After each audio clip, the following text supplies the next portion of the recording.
r/AskREddit, what unrealistic things in movies pisses you off? Going to any famous landmark and being the only ones there.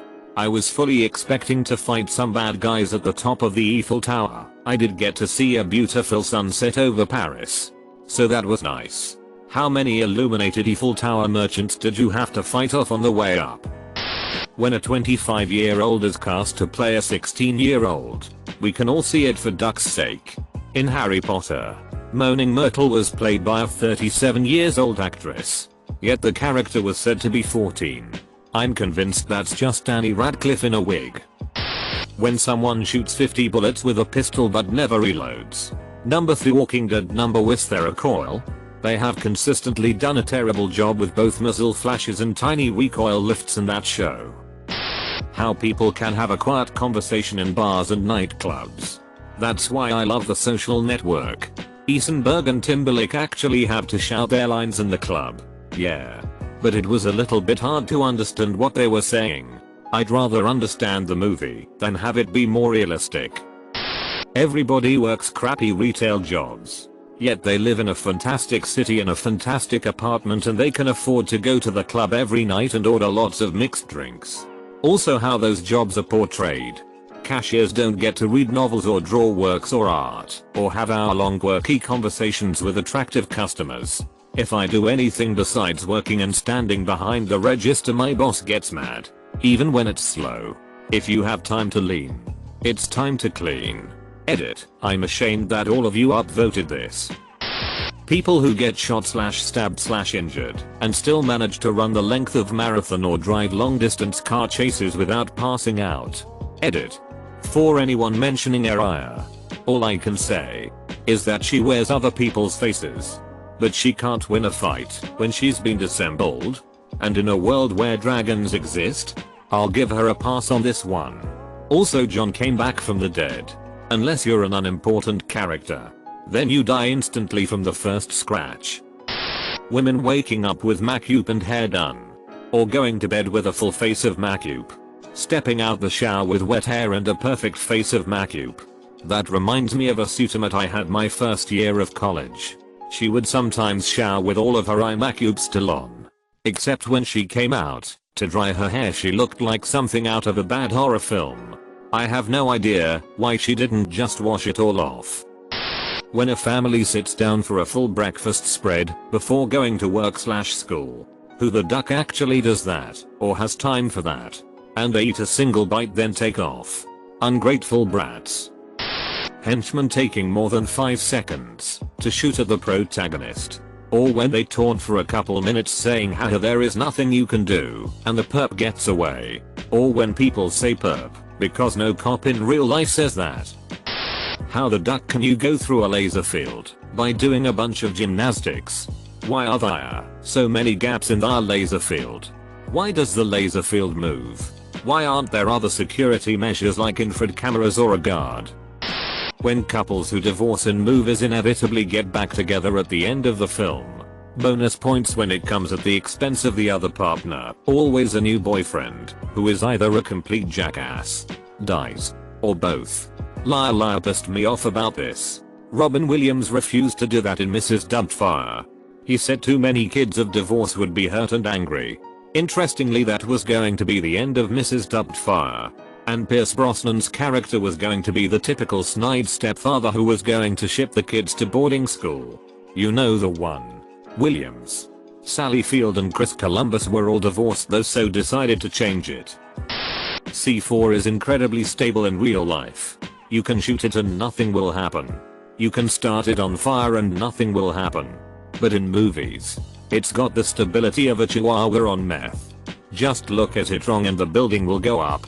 Or when they show the bomb that the hero is trying heroically to defuse with his heroism. And he's sweating and worrying and no one thinks it's going to work. But all the blasting caps are visible in the block of C4 and I can't not yell at the screen. Pull out the caps and throw away the explosive. Pulling out the caps doesn't affect the circuit, so it won't set off the bomb. Yeah. I've heard a story, maybe apocryphal, of how soldiers in war sometimes lit C4 to heat their coffee or their rations. It tended to be frowned on not because it would explode, but that the fumes given off were fairly bad news. I would assume that it is pretty expensive. 2. When characters make plans without actually making the plans. Also, no one says goodbye on the phone. Pick you up a date. Great. See you then. But you never got her number or address. Exactly. Never mind details, like it's the Navy house with a porch. I have friends who've been to my place who'll text to make sure they're in the right spot. When the hero gets the crap kicked out of them, and then they rally. Punch the bad guy once. Then the bad guy dies. I also hate when the 90-pound woman, who is built like a twig, beats up all the 300-pound henchmen like it's nothing. Now man, you don't understand. She had brothers. And they played hockey together. When someone picks up a bottle of whiskey/alcohol and starts to take huge swigs off of it, then just goes on about their business like normal. Yes. Skinny youngster sips a good amount of alcohol, makes ugly face, and proceeds to drink like it is nothing. Hours later he's arriving home, sober as duck. Silencers don't make guns silent. And this is why suppressors are strictly regulated. Public perception is wrong and no one cares to have facts when making decisions. It's the shoulder thing that goes up, right? The sheer loudness of guns. It always takes me out of it when a guy shoots a gun and I see his uncovered ear and think, yeah, he should be deaf. The one place I've seen this explained in fiction is, of all places, the Artemis Fowl books, where they have adaptive earplugs that plug up when there's a gunshot. In Baby Driver, the one guy shoots a gun right next to the other guy's ears to stun/deafen him temporarily. I thought it was a nice touch, considering most movies pretend a gun sounds like a muffled whisper. Props to that movie for doubly acknowledging two other things 99% of other ones forget. 1. Guns are friggin' loud. 2. If you hear a loud enough noise, you can totally get incurable ringing in your ears. How police or the FBI can zoom and enhance a digital image to infinity. When people enter a house and don't close the bloody front door behind themselves.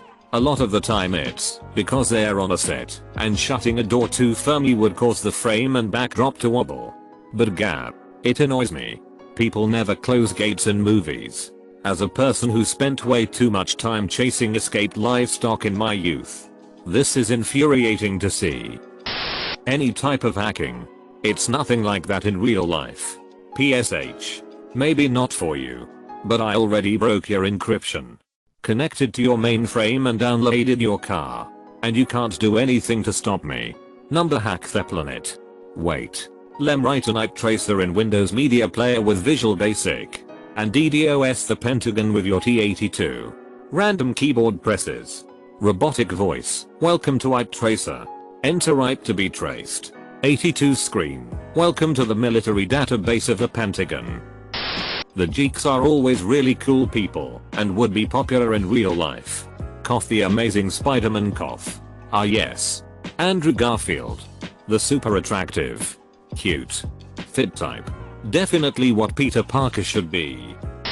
Everybody and their little sister plays video games.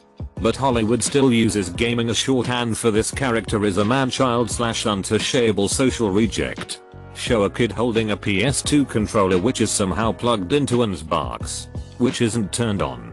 Playing Mario Kart which has 1980s Donkey Kong sound effects. Playing shooters without the fingers on the triggers. Whenever a conflict arises that could easily solved via a conversation, but no one wants to talk it out. I have never met someone so stubborn they don't hear out the possibilities first. To be fair, that is more common in TV shows. But whatever. Edit. Wow, thanks for all the replies. Yes. I'm aware of idiot plot. Doesn't mean I have to like it. I'm also an antisocial hermit. So there. So many movies would be 5 minutes long if the protagonist bothered to actually explain.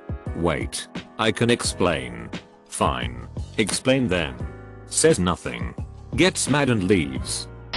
Someone kills a person and has to bury the body. Or they are digging up some ancient treasure. With each plunge of the shovel, they turn over a perfect scoop of soil with the consistency of fresh coffee grounds. No rocks. No roots. No hard clay. I've had to dig graves for my cats, and it took 2 days of digging then filling hole with water, to soften the dirt then digging again. For a cat. Yet in movies they dig a hole big enough to bury a person in 1 hour with no shovel. Yeah right. And perfectly rectangular graves dug as well. Tends to be really annoying. X. You're telling me they did it, and they both orgasmed at the same time then just rolled around and cuddled? No cleanup? No wet spot? Also in PG-13 movies how the girl tries so hard to keep the cover on her body. Like you literally just had sex with the guy. Why are you covering up? Shame. Shame. Every explosion in action/war movies involving a lot of flames. Most explosives kick up a cloud of dust and might at the most have a brief flash. If there isn't gasoline involved, you won't see a big mushroom-shaped inferno. That's my pet peeve. Hand grenades that are apparently filled with 10 pounds of black powder and 20 gallons of gasoline. Army brat lifestyle inaccuracies.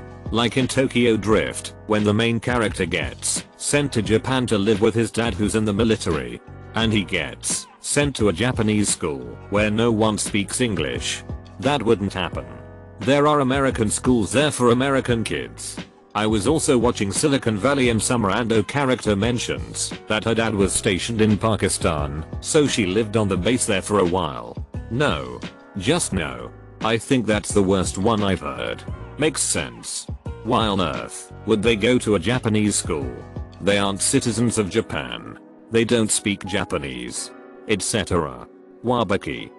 Make sure to like and subscribe so we can watch together.